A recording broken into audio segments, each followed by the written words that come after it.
বলেন।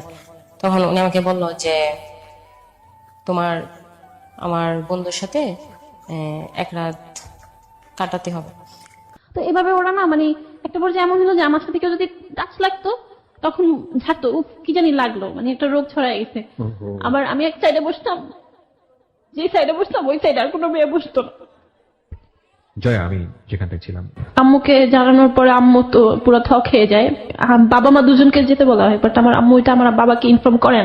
যার সাথে এই ব্যাপারে কথা বলে যে মিডিয়াতে আসতে চাই বা মিডিয়াতে কাজ করতে চাই, সবার মধ্যে এই ডিমান্ডটা থাকে যে তুমি সেক্স করো, তোমাকে একটা ফটোশুট করে দিব, তুমি সেক্স করো, তোমাকে একটা চান্স দিব, তুমি সেক্স করো। ইভেন এমন প্রপোজালও পাইছি যে খুব আমার সঙ্গে আজকে জীবনের গল্প বলার জন্য এমন একজন এসছে যার বয়স 17-18 বছর, যদি ভুল না করে থাকি। বয়স কি 18 বছর? জি। এবং ওর নাম হচ্ছে, নামটা একটু বলেন। আমার নাম জয়া। জয়া, আমি তোমাকে তুমি করেই বলি, কারণ তাহলে আমার জন্য বিষয়টা অনেক বেশি ইজি হবে। And if you feel free, you can call me also তুমি অ্যাজ এ ব্রাদার, ওকে, যেটা তুমি বেটার ফিল করো। তো জয়া এখানে আছে এবং জয়ার যে জীবনের গল্প সেটা এখানে উপস্থাপিত হবে। অনুষ্ঠান শুরু হওয়ার আগে আজকে আমি একটা বিষয় আপনাদের সবাইকে একটু নক করব। 18 বছরের এই যে জয়া, সেই জয়া আমাদের বাংলাদেশের পথে প্রান্তরে অনেক জায়গাতে আছে, অনেক সমাজে বিভিন্ন শ্রেণীতে ওদের অবস্থান। আপনারা বয়সটাকে দেখবেন, জয়াকে একটা ক্যারেক্টার হিসেবে দেখবেন, কিন্তু আঙুলটা কখনোই জয়ার দিকে তুলবেন না।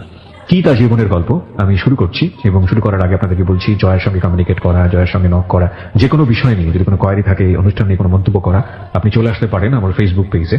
ফেসবুকের ঠিকানা www.facebook.com/kibria.rj। আমি আবারও বলছি www.facebook.com/kebria.rj। পেজটি আছে RJ কিবরিয়া নামে, and please like this page. So Joya, আমরা স্টার্ট করতে পারি, রাইট? একেবারে ছোটবেলা থেকে। ওকে। আমার জন্ম আসলে কুমিল্লায়, কিন্তু কুমিল্লাতে আমি বড় হই নাই। আমার বড় দুই ভাই, মানে আমার ফ্যামিলি গ্রামেই লিড করতো। জি। তো আমি হওয়ার কিছুদিন পরে আমার আম্মু আমাদেরকে নিয়ে নারায়ণগঞ্জে চলে আসে। বাবা আমাদের সাথে থাকতেন না, উনি বিদেশে ছিলেন। বিয়ে করে উনি চলে গেছিলেন, প্রায় 8 বছর পরে তিনি আবার ব্যাক করেন। মাঝে একবার ছিলেন। কোথায় চলে যান উনি? কোথায় যান? কুয়েত। কুয়েতে চলে যান, মানে ওখানেই থাকতেন উনি, এবং ওখান থেকে পয়সা করি ভরণ পোষণ যেটা সেটা করতেন। ওখান থেকে এসে উনি বিয়ে করেন এবং বিয়ের কিছু মাস পরে চলে যান। আমার বড় ভাইয়া আব্বু আম্মুর বিয়ের প্রায় 5 থেকে 6 বছর পরে জন্মায়। এর মধ্যে অনেক কথা আছে যে আমার আম্মুর মানে সে সময় গ্রামে যেটা হইতো আর কি, যে বাচ্চা কাচ্চা না হইলে অনেক সমস্যা হইতো। তা আমরা এখন যেটা শুনি যে আমার মাও তো তখন বিয়ে হয়েছে হচ্ছে 16 এজ হাইস্ট।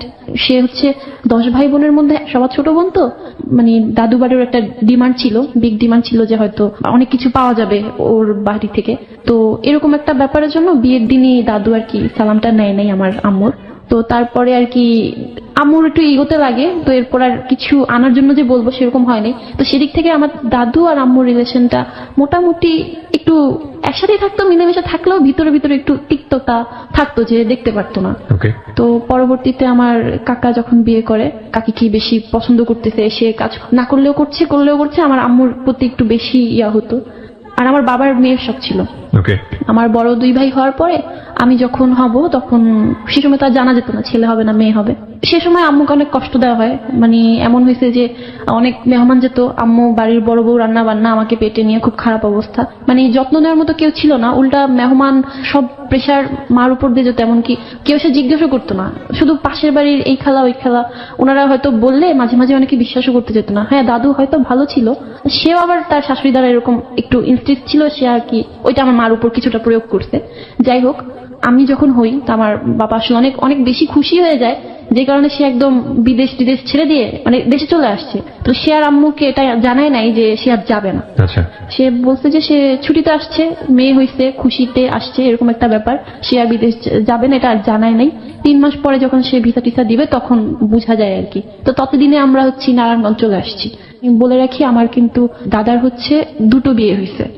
প্রথম বিয়েতে সেই ঘরে হচ্ছে 5 ফুপি, আর তারপর যে আমার দাদু এখন তারও আগে একটা বিয়ে হয়েছে, সে ঘরে তার একটা মেয়ে আছে, আর আমার বাবারা 3 জন। তো আসলে যত আপনই হোক মানে ফুপিদের একটা অন্যরকম ব্যাপার কাজ করতো। তারপর নারায়ণগঞ্জে আমার অন্য একটা ফুপি ওনার সাথে আমরা উঠি আর কি, ভাইয়াদের পড়াশোনা ইটিসি চিন্তা করে। ওগুলো আমার কাছে শোনা যে আমি খুব চঞ্চল ছিলাম, কি বলে হাঁটু গেড়ে গেড়ে ছাদে উঠে যেতাম, এরকম অনেক স্মৃতি ছিল সেখানে। তো আমার ফুপির সাথেও মানে আমার আম্মুর হচ্ছিল না, তারা হচ্ছে খুব দোষ ধরে, আমার ভাইয়াদেরকে খুব মারা হইতো। আমার ফুফাতো ভাইয়েরা শাসন করতে গিয়ে এমন হয়েছে যে হাত পা বেঁধে পিটাচ্ছে, কিন্তু আমার আম্মুর কিছু বলার জায়গা থাকতো না কেন, যদি একটু ডাক দিত তাহলে দোষে যেত আমার আম্মুর, যে ছেলে মেয়ে খারাপ করতেছে, তোর বউ বাচ্চা পালতে পারবে না, পড়াশোনা করাইতে আনতো, ফ্যান ত্যান ফ্যান। তো এগুলা নিয়ে অনেক কিছু হয়। তো একটা সময় বাবা যখন আর না যায়, আমাদেরকে নিয়ে ঢাকায় চলে আসে।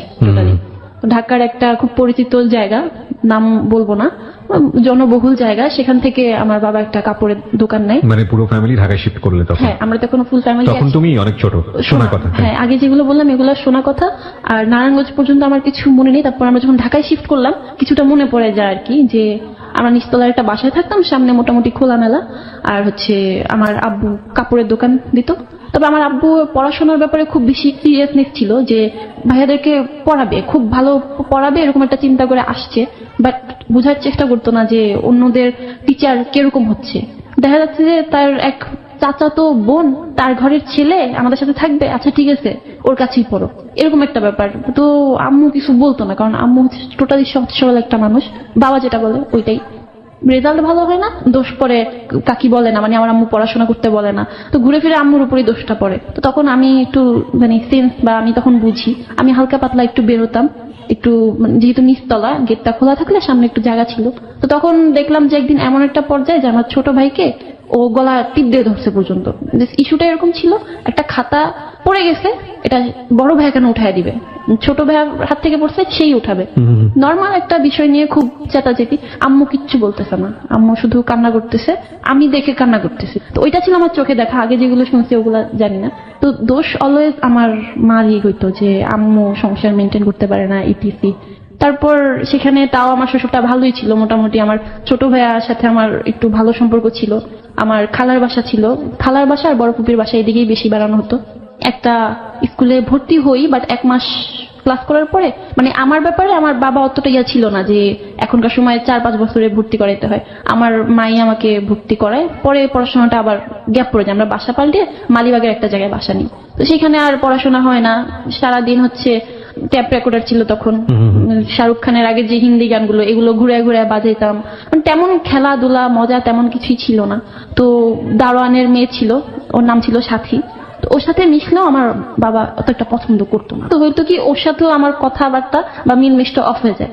এরপরে পুরোপুরি একা একা এক ধরনের একটা জগৎ। ওকে, আমি মানে আম্মুই ছিল মোটামুটি সবকিছু আমার, আম্মুই দুনিয়া। হ্যাঁ, ভাইয়ারাও স্কুল ছিল, ওরা আসলেও ওরা হচ্ছে ক্রিকেট খেলতে যেত, অত একটা কথাবার্তা খেলাধুলা হতো না। আমি আবার স্কুলে ভর্তি করাই আম্মু, এটা বোধ হয় 2006-এ। তো আমি স্কুলটার নাম বলতে পারি, প্রতিভা একাডেমি। প্রতিভা একাডেমি, ওকে।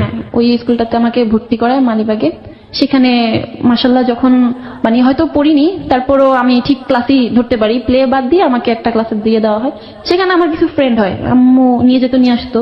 আমার বাসায় কিন্তু এর আগে ডিসেল লাইন ছিল না, তো সেখানে আমি খুব আফসোস করতাম যে আমার বাসায় কেন ডিসেল লাইন নেই, অন্যান্য সব বাচ্চাদের থাকে। তো আমার আব্বুর কথা ছিল যে ছেলেদের পড়ালেখা হবে না, মেয়ের পড়ালেখা হবে না। তো তখন আমরা যে বাসাটায় ছিলাম, বড় ভাই ও তার কিভাবে যেন টিভির সাথে কানেকশন দিয়ে বারান্দায় নিয়ে ফেললে চলে আসতো। তো সেই সময়টার আগে আমার নাচ গানের প্রতি ঝোঁক ছিল, বাট অত হাইলি না। মানে যখন ওই ডিসেল লাইনটা আসে, তো তখন আমি কার্টুনের পাশাপাশি আমার নাচ গান এগুলোর প্রতি একটা আলাদা অ্যাট্রাকশন চলে আসে।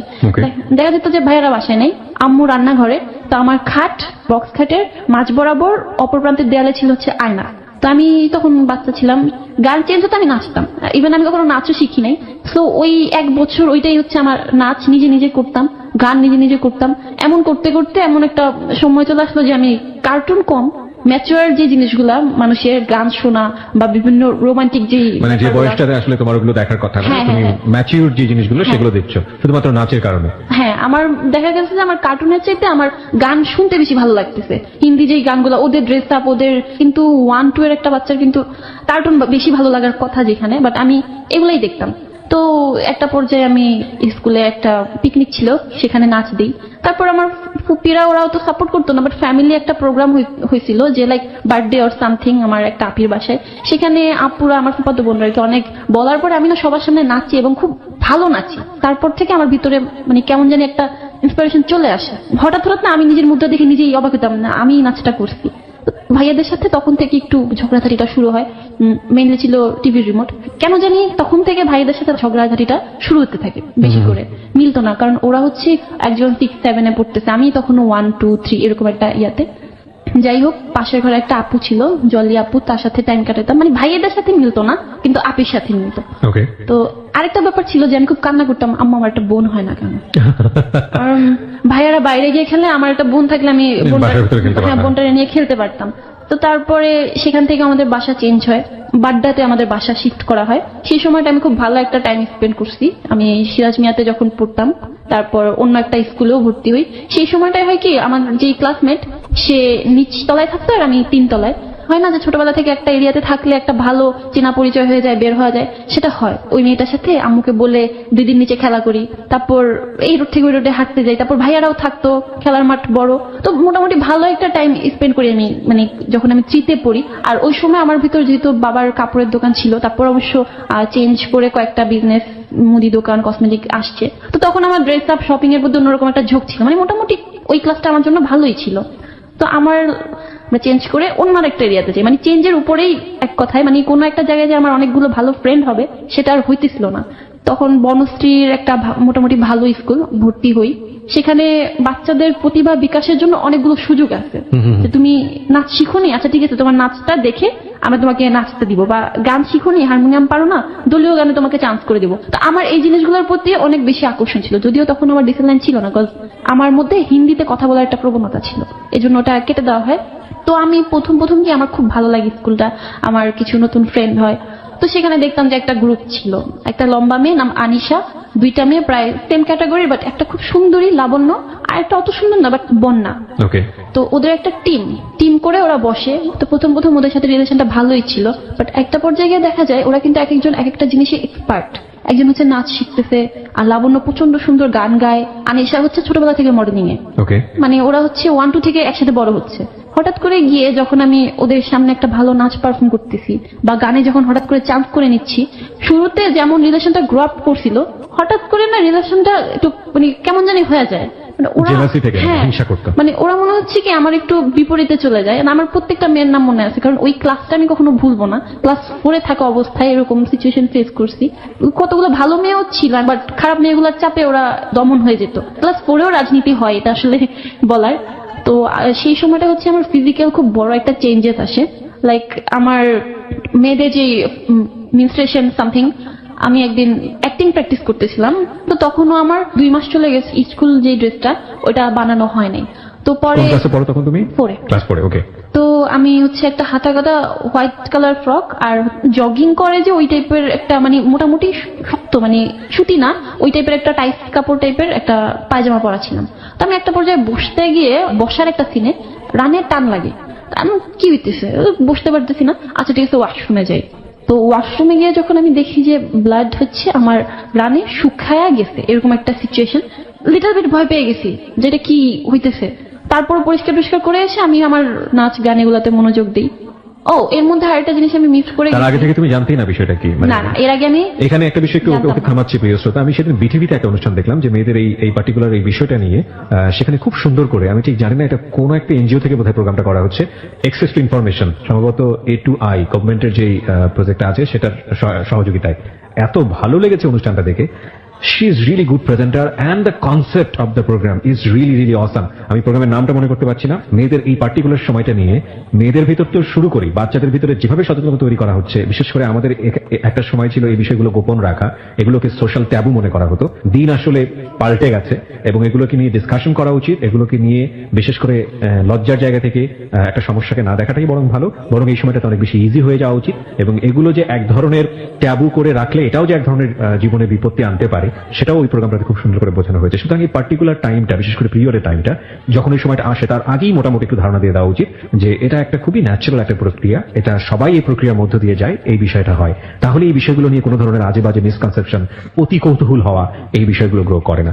যে জন্যই ওকে আমি জিজ্ঞেস করছিলাম যে তুমি এই বিষয়টা আগে থেকে জানতে কিনা। আর না জানলে ক্লাস 4-এর বাচ্চার কাছে বুঝতেই পারছেন এটা একটা ভয়ের ব্যাপার, শরীর থেকে ব্লাড বের হচ্ছে, এটা তো নিঃসন্দেহে একটা ভয়ের ব্যাপার।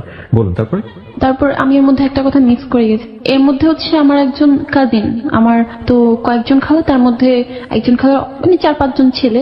সে আর কি আমার লাইক কেমন যেন একটা ইঙ্গিত দিয়েছিল যে সে আমাকে পছন্দ করে। এটা কি মানে ও বয়সে বড় ছিল হ্যাঁ, নাকি সে তোমার বয়সে বয়সে? অনেক বড় ছিল। সে হয়তো তখন 23-24 23 বা 24 হ্যাঁ এরকম এজে। এটা আমি আখি নামে একটা, ওই স্কুলটার কিন্তু হোস্টেল ছিল, তো ও হচ্ছে হোস্টেলে থাকতো। তো ওর কাছে আমি শেয়ার করছিলাম, আমি বলি আমার একটা ভাইয়া এরকম এরকম বলছে। তো আমি আর এটা পাত্তা দিইনি, কারণ ভাইয়াটার সাথে আমার যোগাযোগ হচ্ছে না, ব্লাড আবার চলে গেলাম আর কি ওই কথায়। তো সেকেন্ড টাইম আবার যখন দেখি তখন আর কি আমি কন্ট্রোল করতে পারি না, কান্না টান্না করে দিয়ে স্কুলে হ্যাঁ ওয়াশরুমে কান্না টান্না করে ধুয়ে এসে ক্লাসে খিচখিয়ে গেছি। এখন আমি কাকে বলবো সেই পার্সনটা খুঁজতেছিলাম। ওকে। তো ওদের 3 জন যেটা বললাম গ্যাং করে থাকতো, তো ওদের মধ্যে আনিশা, যে ও কিন্তু একটু লম্বা করে, আমি বলছিলাম যে ছোটবেলা থেকে মডেলিং করে, ওকে কেন জানি আমার ভরসা হলো। আমি বললাম যে এরকম হচ্ছে, ও টোটাল ব্যাপারটা বুঝতে পারছে। আচ্ছা, ও হয়তো ভাবছে যে আমি বুঝতে পারছি, আমি এখনো জানি না ও আসলে কি ভাবছে। ও লাইক যে ঠিক করে আসবে না, এটা সেটা হ্যান ত্যান এরকম একটা ব্যাপার। বাট ও বুঝতে পারেনি তোমার এটা ফার্স্ট টাইম কিনা। হ্যাঁ হ্যাঁ, ও এরকম একটা ইয়া করে একদম পুরো একদম দেখা গেছে ধমকাধমকি শুরু করে দিয়েছে। হ্যাঁ, ম্যাডামকে না জানিয়ে ও আর কি ওর 2 ফ্রেন্ডকে জানিয়ে হাসাহাসি লাইক কিরকম একটা ব্যাপার, এরকম একটা ব্যাপার কি হয়েছে প্রভার, একটা যারা বুঝে নাই তারাও ভাবছে কি জানি হয়েছে, এরকম একটা ব্যাপার ছিল। তো একটা পর্যায়ে আম্মু ছুটির সময় আসে, আম্মুকে বলি, তখনও টিচাররা কেউ কিছু জানে না, ওরাই বলতেছে আচ্ছা বাসায় চলে যাও, আম্মু এমনিই বুঝবে।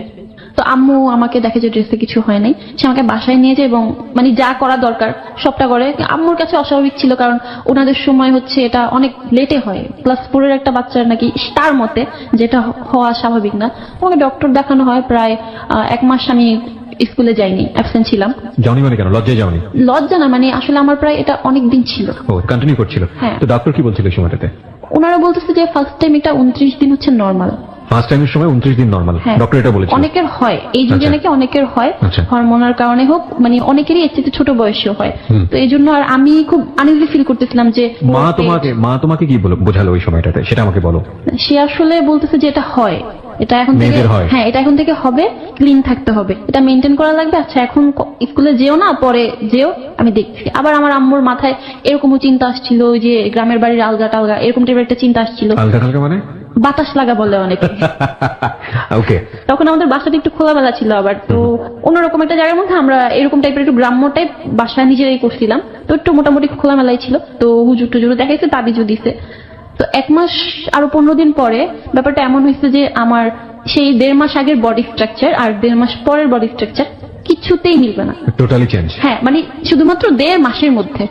দেখা যাচ্ছে যে আমার ড্রেস গুলো লাগতেছে না, আমার পেট বের হয়ে গেছে, আমার হাত মোটা, মানে আমার স্কুল ড্রেসটাই আমাকে বুঝাই দিতেছে যে আমি যে ড্রেসটা বানাইতে দিছি আর এখন যেটা পড়তেছি এটা হচ্ছে না আমার। ওকে।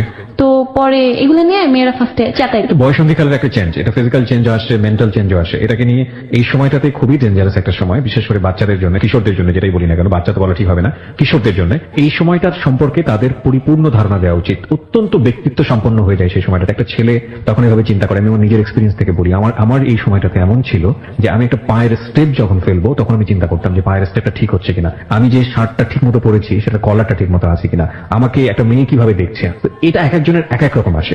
উচিত হচ্ছে ছেলে মেয়ে নির্বিশেষে এই বয়ঃসন্ধিকালের আগেই তাদেরকে একটা ধারণা দিয়ে দেওয়া যেটা একটা ট্রান্সফরমেশন, এবং এই ট্রান্সফরমেশনে বডি চেঞ্জ হয় এবং একই সাথে মনোজাগতিক অনেক পরিবর্তন আসে।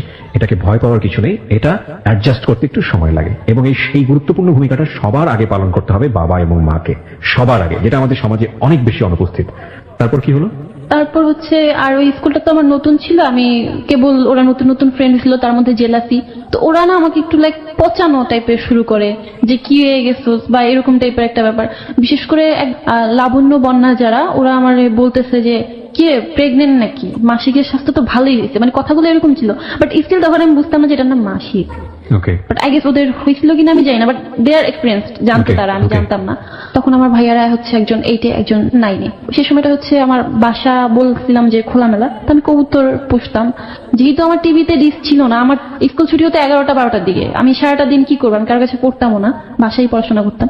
ওই নাচানাচি, ওই রেডিওতে গান কোথায় পাবো, তখন ওইরকমও ছিল না যে সিডি প্লেয়ার বা কম্পিউটারও তখন আমাদের বাসায় আসে নাই। তো ওই রেডিওটাই শুনতাম। টাইমগুলো কিভাবে স্পেন্ড করতাম, কবুতরকে গোসল করাবো, আয়নার সামনে নাচবো, রেডিও শুনবো, এটাই ছিল আমার ডে। এর মধ্যে আমার আম্মুর ফোন, বাসায় নতুন ফোন আনে আব্বুর আগে থেকে ছিল। সেখানে আমার একজন কাজিন, আমি বলছিলাম যে বয়সে বড়, আগে বলছিল তখন বোধহয় বৈশাখ। তো সে তার আগে একদিন ফোন দেয়, ফোন দেওয়ার পরে নর্মালি তার সাথে আমার কথা হয়, হ্যাঁ ভাই ভালো আছি এই সেই। আমি পুরো উঠান বাড়ি ঘর হেঁটে হেঁটে কথা বলি, না নাথিং, ভয় পাওয়ার মতো কি হয়েছে, ভাইয়াই তো ফোন দিচ্ছে। তো এরকম 2-3 দিন ফোন দেয়, দেখি বিকালে ফ্রি থাকো, হ্যাঁ ভাইয়া কেউ থাকে না এই সেই, আচ্ছা আমাকে ফোন দিস। এরকম 2-3 দিন কথা হওয়ার পরে যখন বৈশাখীতে সে আমাদের বাসায় আসে, তো আমার 2 ভাইয়াও ছিল, তো আম্মুও ছিল। তো সে অঙ্ক করাবে সামথিং, তো করাইতে গিয়ে হঠাৎ করে তার বড় ভাইদের নাম লিখতেছে পাশে, প্লাস দিয়ে ভাবিদের নাম লিখতেছে। তো হঠাৎ করে মানে তার নামের পাশে এসে প্লাস দিয়ে জয়া লিখলো। প্রিয় শ্রোতা, আমরা এই জায়গাটায় ছোট্ট একটা বিরতি নিতে চাই। তো জয়া নাম যোগ করলো, তখন তুমি কোন ক্লাসে? তখন আমি ক্লাস 4-এই, Class ওই 4 -এ? ঘটনাগুলোর পরেই। ওকে, তারপর?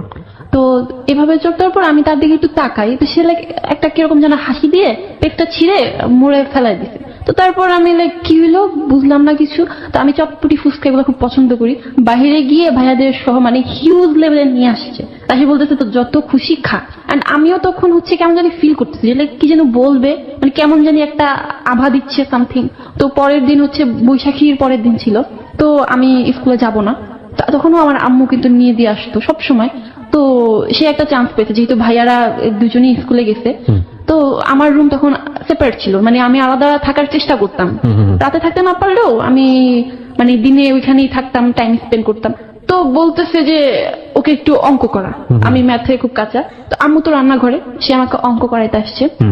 এন্ড তার ইয়াটা এরকম ছিল যে আমার ডায়েরি বের করে জাতীয় সঙ্গীত ছিল আমার সোনার বাংলা, আমি তোমায় ভালোবাসি যে লাইনটা, তো সে আমাকে সেকেন্ড লাইনে 2টা টিক দিয়ে বলতেছে কি লেখা পড়। আমি বলতেছি আমি তোমায় ভালোবাসি, বলে হ্যাঁ এটাই। ওই কি এটা তো জাতীয় সঙ্গীত আমি জানি। বলে হ্যাঁ আমি তোমায় ভালোবাসি। আমি বলতেছি কি এগুলা। তো পরে সে আমাকে বলতেছে লাইক যে তোকে অনেক পছন্দ করে ফেলছি, লাভ করে ফেলছি, ভালোবেসে ফেলছি, ইটিসি ইটিসি। তখন আমি বলতেছি কি বলেন ভাইয়া, যতই যাই হোক অন্তত নাটক তো দেখতাম, অ্যাটলিস্ট এটা বুঝতাম যে প্রেম বলতে কিছু একটা আছে। তো তখন বলতাম যে না ভাইয়া আমার আব্বু তো অনেক রাগী, আমি আমার আব্বুকে প্রচন্ড ভয় পেতাম। বলতেছি না ভাইয়া এগুলা কি বলেন, সিসি আমি ছোট, হবে না এসি। পরে এসে একদম মন টন খারাপ করে গিয়ে ভাইয়াদের রুমে শুয়ে আছে।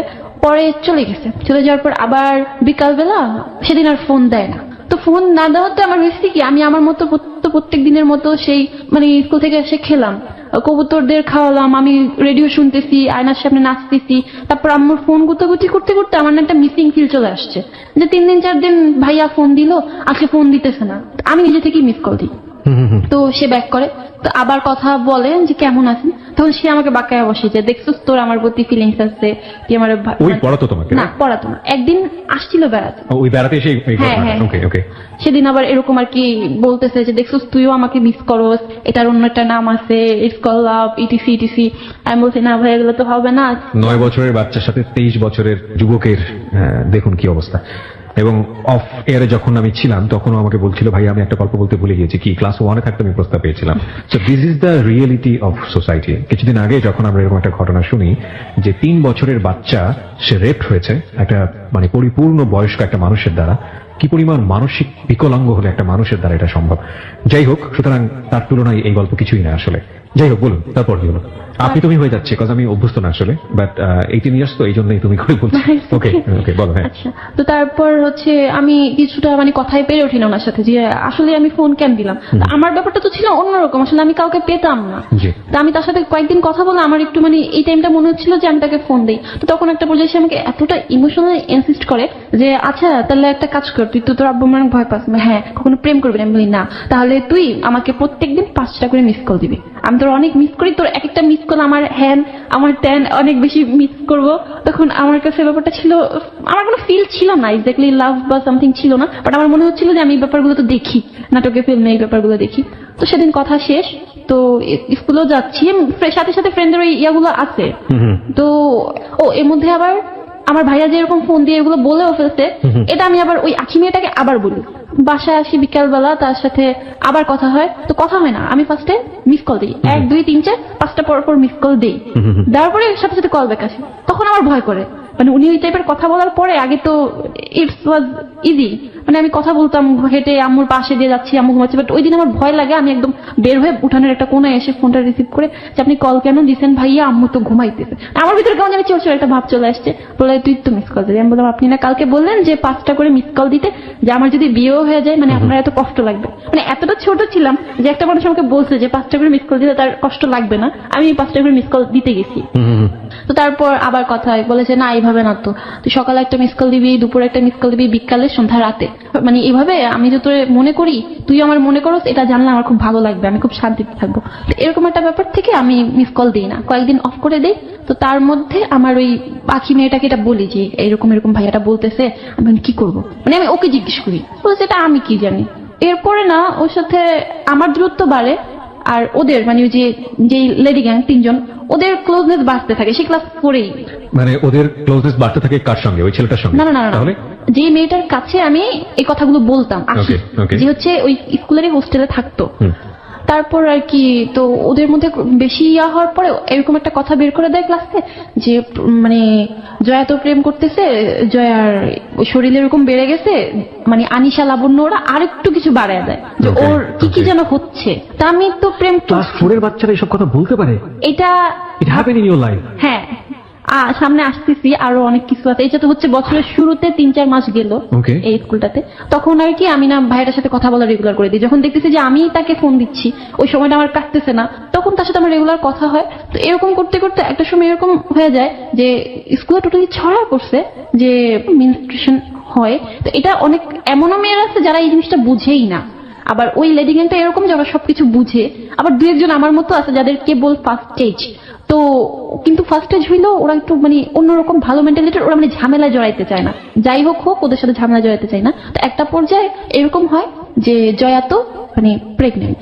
ওহো, সেট মানে মানে আমি কথা বলতেছি, এটা আবার আমি আঁকিকে বলি, তো জয়া প্রেগনেন্ট দেখো, নাইলে চিকন ছিল যে 3-4 মাসে লুকেট হার, ব্যাপারটা এরকম ছিল যে হাইটে আমি ওদের চেয়ে কম ছিলাম। তো ধাপ করে হলো কি আমি না লাবণ্য, বন্যা ওদেরকে ছাড়াই মানে আরো 4 ইঞ্চি লম্বা, মানে হঠাৎ করে স্বাস্থ্য হয়ে গেছে। বলতেছে যে আর আমার পেটও একটু বের হয়ে গেছিল খাওয়া দাওয়া, তো বলতেছে যে জয়া তো প্রেগনেন্ট, এরকম একটা ব্যাপার। তারপর ওরা তো কিছু বললাম যে একটা দল ছিল যে কিছুই বুঝে না। ওদেরকে একদিন এমন হচ্ছে যে আমি টিফিন কিনতে নিচে যাব, বলা হচ্ছে যে কলম খুঁজে পাচ্ছি না, সেই লম্বা মেয়েটা আনিশা। আমি ব্যাগটা খুঁজে আমার ব্যাগে নাই, আমি সার্চ করে নিচে চলে গেছি। আসার পরে জয়ার ব্যাগে কি থাকে দেখছো, জয়া কত খারাপ খারাপ জিনিস আনে, আমার ব্যাগে জাস্ট পেট ছিল। বাট তারা এই পেটটা বের করার জন্য, মানে pad? হ্যাঁ প্যাড, Okay. সেই প্যাডটা বের করার জন্য আমাকে চোর পর্যন্ত বানাইছে।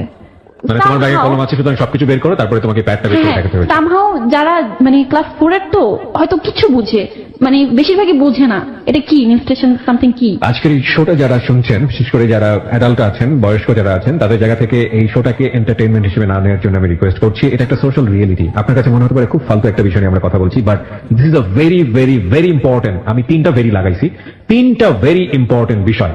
এবং একটা বাচ্চার জন্য কি পরিমাণ মানসিক টর্চার হতে পারে, আমি ওই বাচ্চাগুলোকে মিন করছি এই কারণে যে তারাও আসলে কি ধরনের মেন্টালিটিতে বড় হচ্ছে আমাদের সমাজে। দেখুন, এই বিষয়টি নিয়ে যারা ফান করছে তারাও জানে না যেটা একটা কত বড় রিয়েলিটি ন্যাচারাল লাইফে, এবং এটা নিয়ে আসলে ফান করার মতো কোনো বিষয় না। একটা ক্লাস 4 এর বাচ্চাকে যদি এরকম একটা সিচুয়েশন ফেস করে ক্লাসের মধ্যে তার একটা স্যানিটারি প্যাড বের করতে হয়, এবং সেটা কতটা লজ্জাকর হতে পারে তার পার্সোনালিটি বিকাশের জন্য যখন তার বয়সন্ধিকাল চলছে। 1 2 নম্বর যেটা, সেটা হচ্ছে সাধারণত প্রাপ্তবয়স্ক একজন মহিলাও তো এটা লোকসমাজে বের করতে লজ্জা পাবে, ডিসপেন্সারি যেতে কিনতে গিয়ে বলতে পর্যন্ত লজ্জা পায়।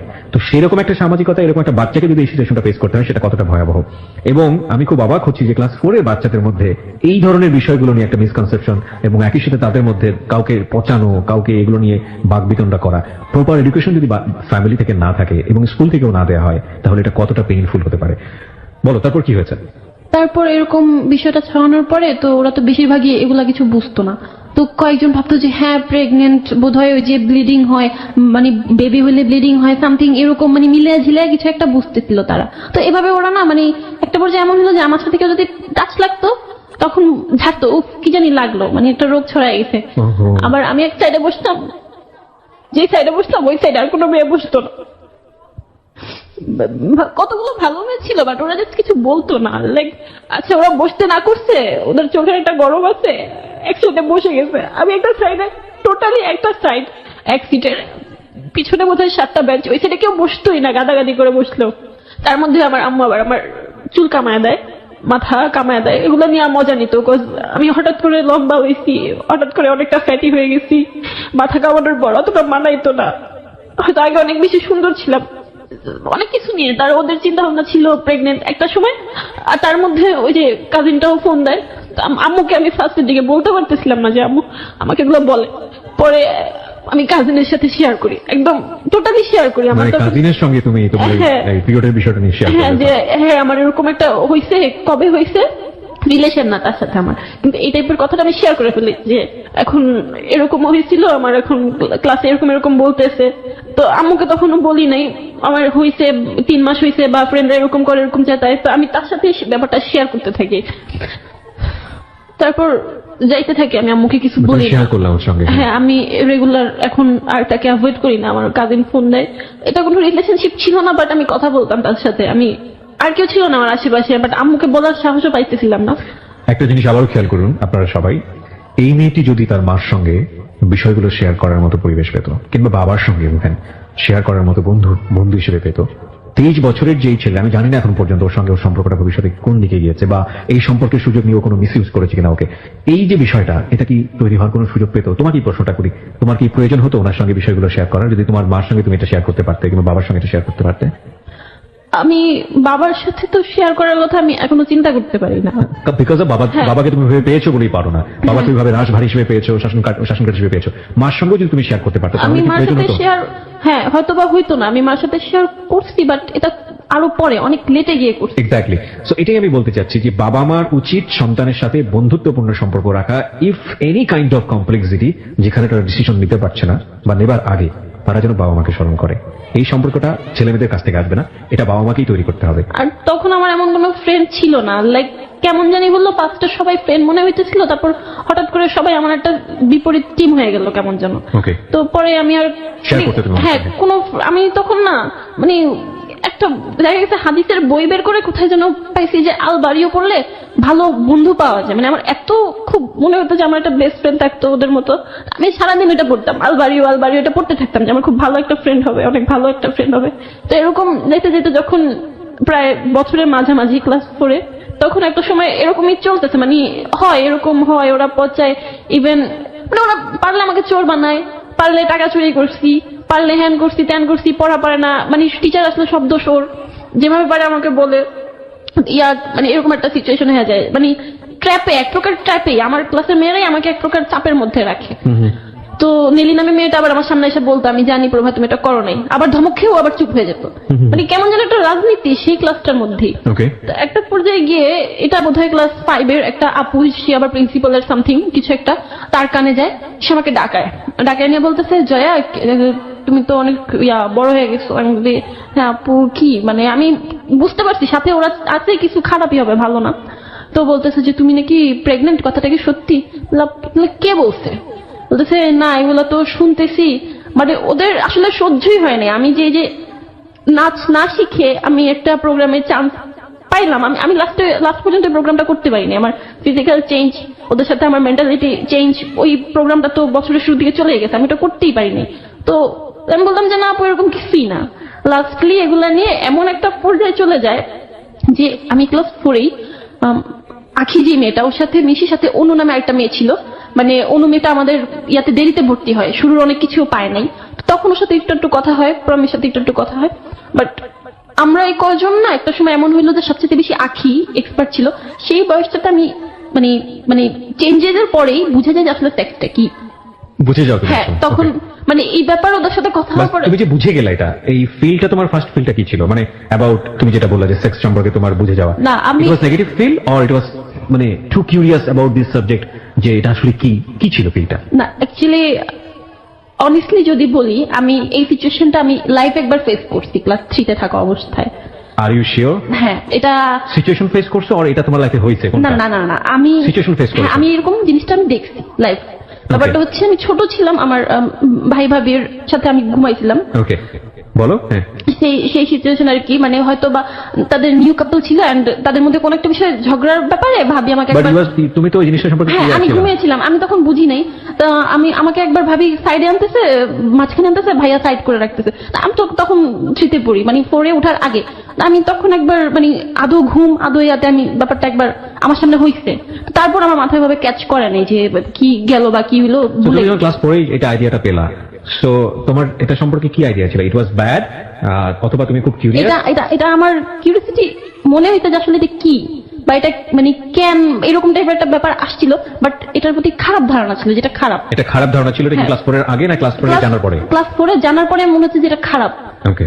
তো তখন ম্যাক্সিমাম বাচ্চারাই আমাদের সোসাইটিতে এই এরকম একটা মিসকনসেপশন নিয়ে বড় হয়, এবং ওরা এবং স্বাভাবিকভাবেই ওরা বিপদগামী সম্পর্কের দিকে যায়। ইনফ্যাক্ট ওর ক্ষেত্রে কি হয়েছে আপনারা সামনের দিকে গেলেই বুঝতে পারবেন। বলো তারপর।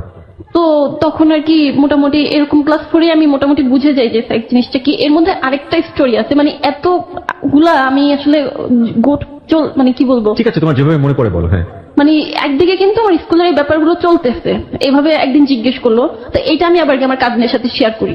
তো তার মধ্যে আমার আবার এক ফুফাতো বোনের হাজবেন্ড, সে আমার লাইক অন্যরকম, মানে আগে তো দুলা ভাই একটু মজা করতো, একদিন সে আমাকে ডিরেক্ট মানে কন্ডম দেখায় বসে। তা চিনো এটা কি? লাইক আমি দেখছি, আমি গ্রামে গিয়ে না গ্রামের ছেলেমেয়েরা তো ধুয়ে বেলুন ফুলাইতো, তা আমি সেভাবে জানতাম না যে এটা কন্ডম। তো পরে সে আমাকে, আমি ক্লাস 4-এ টোটালি তার হাতে আর কি, তার ফোনে সে আমাকে টোটালি নুড মানে সব জিনিসগুলা একটা খন্ড সময়ের মধ্যেই হইতেছে, মানে পর্ন ভিডিও আমাকে দেখায় সেখানে। ভিডিও তোমাকে দেখায়? হ্যাঁ। এবং এটা কি সবার সামনে এরকম করে নাকি আলাদা না করে না, নিজে? সে জাস্ট মানে সবাই হয়তো খাওয়া দাওয়া করে কেউ শুইছে, কেউ বাইরে হাঁটতেছে বা বেড়াইতে আসছে, কেউ যে যার যার মতো, সে আমার হাতে ধরে রাখছে, আমার এটা দেখতে হবে, আমার এটা দেখতে হবে, এবং সে ভিডিওটা ছাড়ছে। আমি দেখবো না, বাট তারপর আমার চোখ পড়ছে, বাট আমি মানে সবগুলো বিষয় এমন একটা সময় হচ্ছিল যে আমার কাছে ব্যাপারগুলো কেমন জানি খুব মানে ক্লিয়ার হয়ে গেছে যে সেক্সটা কি, একটা ছেলে মেয়ের মধ্যে হয়তো এরকম এবং কিছু হয়। সবগুলোই ওর জন্য একটা ইমপ্রপার এডুকেশন আমি বলি। খুবই গুরুত্বপূর্ণ বিষয় আমাদের মানব জীবনে এই বিষয়গুলো, কিন্তু ও সবগুলোই একটা ভুল শিক্ষা নিয়ে বড় হচ্ছে। এটা শুধুমাত্র একজন জয়ার জীবনের গল্প না, এটা ছেলে মেয়ে নির্বিশেষে আমাদের সোসাইটিতে যেটা হয় তাদের জীবনের গল্প, এবং এই জন্যই এই সামাজিক অনাচারগুলো, অকারেন্স গুলো খুব বেশি ঘটে।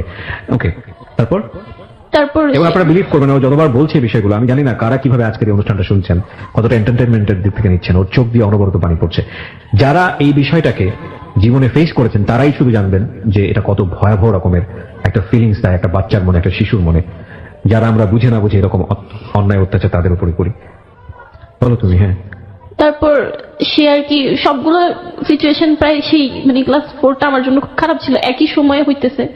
তো একটা পর্যায়ে গিয়ে মানে সেই দুলা ভাই যে লাইফে ফার্স্ট টাইম সে লাইক ট্রাই করে যে আমার বডির কোনো একটা পার্টে হাত দেওয়ার বা কিছু একটা করার, টোটালি করতে না পারলেও মানে সে হচ্ছে এই বিষয়টার ভেতরে লেগেছিল। তো আমি না এই জিনিসটা খুব বোকা ছিলাম, কারণ আম্মুকে বলতে পারিনি।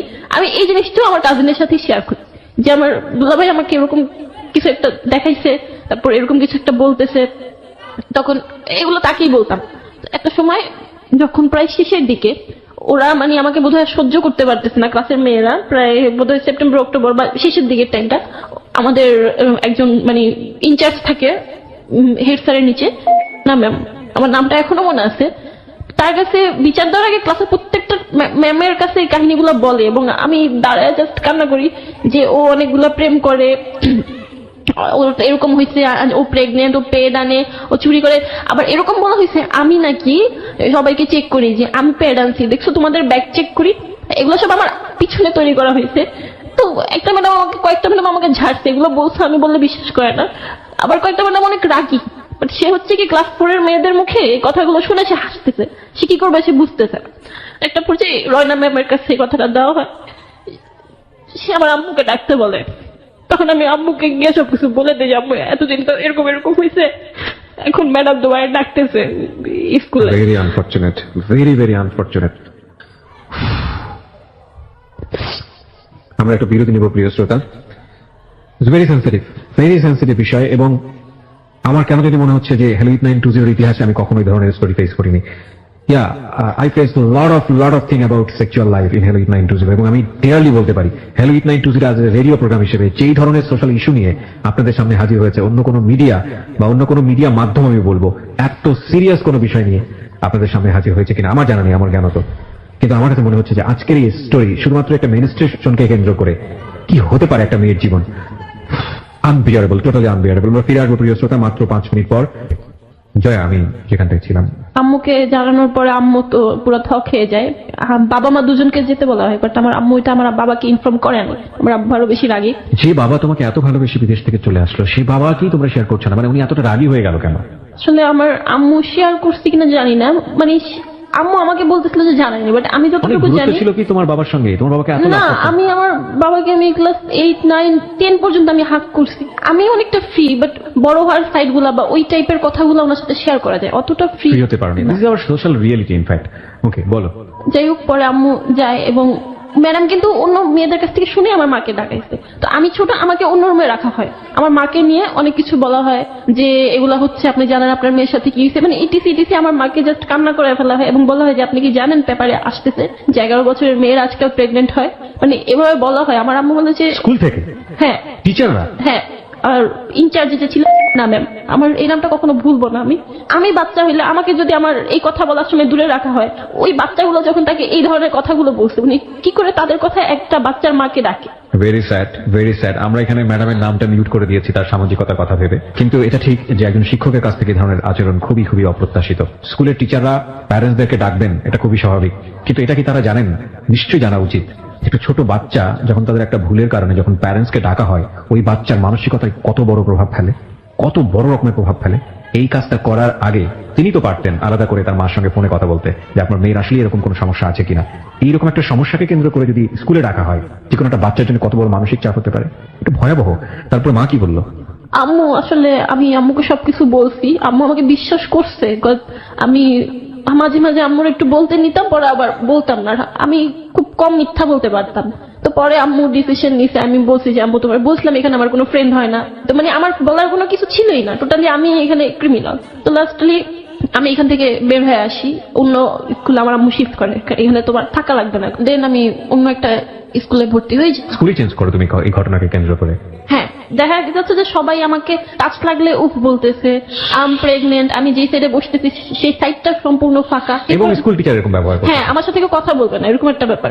আমি বলবো না সবগুলো মেয়ে খারাপ, কিন্তু কিছু গ্যাংদের কারণে তারা চেপে গেছে যে আমরা ঝামেলা চাই না। স্কুল চেঞ্জ করে সেখানে মোটামুটি ভালোই, লাস্টের দিকে একদম 5 এর লাস্টের দিকে তখন না আমি কন্টিনিউ আমার কাজিনের সাথে আমার কথা হচ্ছে। তো এর মধ্যে আমার দুলাভাই আবার এই টাইপের আরো ইঙ্গিত দিচ্ছে, তাও আমি তার সাথে শেয়ার করতেছি। একটা পর্যায়ে গিয়ে আমার খুব ভালো একটা ফ্রেন্ড হয় কোচিং এ, আমার নাম তো জয়া, তার নাম হচ্ছে টয়া। কোচিং এ ও যেদিন ভর্তি হয় আমি ছিলাম না, রোল কলের সময় আমার জায়গায় ও প্রেজেন্ট দিয়ে দেয়। ও খুব হাসি খুশি, খুব চঞ্চলে, আর মানে আগের মতো ছটফটে একটা মেয়ে দেখে ওর সাথে খুব ভালো একটা রিলেশন হয়ে যায়। মানে ক্লাস 5 এর লাস্টের থেকে আমি আমার লাইফে বেস্ট টাইম স্পেন্ড করছি 2011 ক্লাস 6। আমার লাইফে আমার ফ্যামিলি ছিল না, আমার আম্মু ছিল না, শুধু স্কুল ছিল আর আমার ফ্রেন্ডটা ছিল টয়া। So you got a good friend at last. Okay. মানে আমি যখন ওকে বলতাম, মানে আমি তখন ভাবতাম কি কাজিনের সাথে কথা বলি এটা বোধহয় একটা রিলেশন। আমি বলতাম যে হ্যাঁ আমি একটা রিলেশন আছে, একটা বয়ফ্রেন্ড আছে, কাজিন, সে কিন্তু আমার সাথে অনেক বড়। তো ও আমাকে তখন বুঝাইতো যে না রিলেশন করিস না এসে।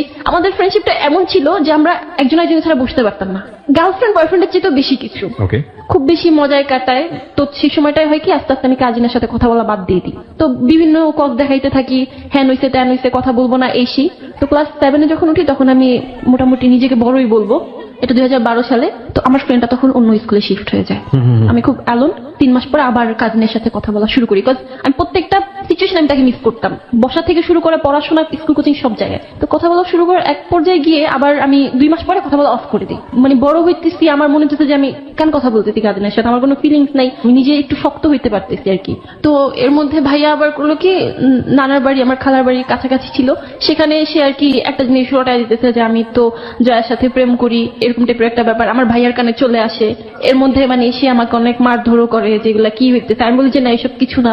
তো তখন আমি কথা বলা কিন্তু অফ করে দিয়েছি।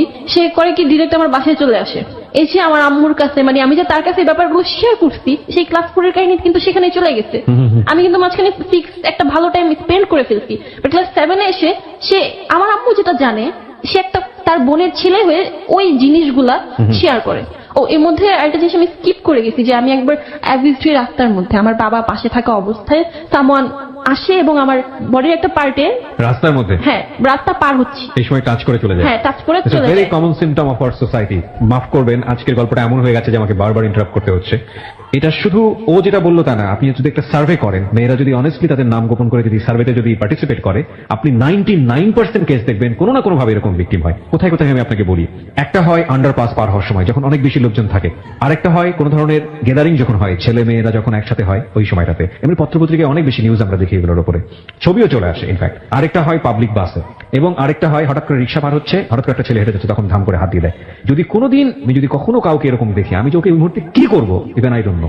আমি এটা বাদ দিলাম, এটা তো ভয়াবহ। এর চাইতে আরেকটা জায়গায় আসি, সেটা হচ্ছে যারা বিশেষ করে মাকে নিয়ে, বোনকে নিয়ে, কিংবা গার্লফ্রেন্ডকে নিয়ে, কিংবা বউকে নিয়ে বিভিন্ন শপিং মলে যান, বিভিন্ন জায়গাতে যান, একটু লক্ষ্য করে দেখবেন কি ছেলে, কি বুড়ো, ভালো পোশাক পরা, কি স্যুট ব্লেজার পরা, কি মুখে দাড়িওয়ালা, কি দাড়িওয়ালা না। দাড়িওয়ালাদেরকে তো আমি খুব কমই পেয়েছি, আমি টু বি অনেস্ট বলবো, আমার নিজের এক্সপিরিয়েন্স।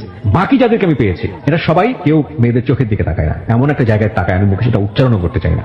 এবং বিশ্বাস না হলে কালকে এটা এক্সপেরিমেন্ট করে দেখুন। এবং আপনি যারা যিনি শুনছেন তাদের মধ্যেও অনেকে এরকম আছেন।